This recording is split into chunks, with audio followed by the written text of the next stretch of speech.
ایک بدو نبی صلی اللہ علیہ وسلم کے پاس آیا، کہنے لگا اللہ کے رسول مجھے کسی بہترین چیز کی تعلیم دے. ایک دیہاتی تھا، ایک عام شخص. تو نبی صلی اللہ علیہ وسلم نے اس کا ہاتھ پکڑ لیا اور فرمایا اس طرح کہا کرو، سبحان اللہ والحمدللہ ولا الہ الا اللہ واللہ اکبر. تو بدو نے یہ اپنی انگلیوں پہ گن لیا، سبحان اللہ والحمدللہ ولا الہ الا اللہ واللہ اکبر، اور چلا گیا. لیکن کچھ سوچنے کے بعد پھر واپس آ گیا. تو نبی صلی اللہ علیہ وسلم اس کو دیکھ کے مسکرائے اور فرمایا خستہ حال بدو اب کچھ سوچنے لگ گیا ہے. پیار سے اس کو کہا. تو اس نے کہا اللہ کے رسول سبحان اللہ والحمدللہ ولا الہ الا اللہ واللہ اکبر، یہ تو ساری اللہ کی تعریف ہے، میرے لیے کیا ہے؟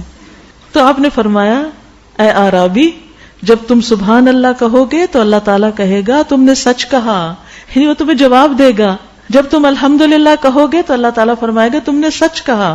جب تم لا الہ الا اللہ کہو گے تو اللہ تعالیٰ کہے گا تم نے سچ کہا. جب تم اللہ اکبر کہو گے تو اللہ تعالیٰ کہے گا تم نے سچ کہا. اور جب تم اللہم اغفر لی کہو گے تو اللہ تعالیٰ کہے گا میں نے تمہیں بخش دیا. اور جب تم اللہم ارحمنی کہو گے تو اللہ تعالیٰ کہے گا میں نے رحم کر دیا. اور جب تم اللہم ارزقنی کہو گے تو اللہ تعالیٰ کہے گا میں نے رزق دینے کا فیصلہ کر لیا.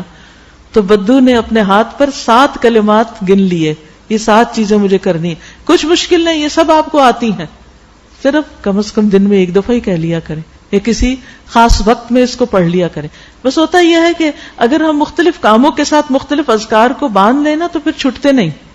لکھ کے آپ کہیں لگا سکتے ہیں سبحان اللہ والحمدللہ ولا الہ الا اللہ واللہ اکبر، اللہم اغفر لی، اللہم ارحمنی، اللہم ارزقنی.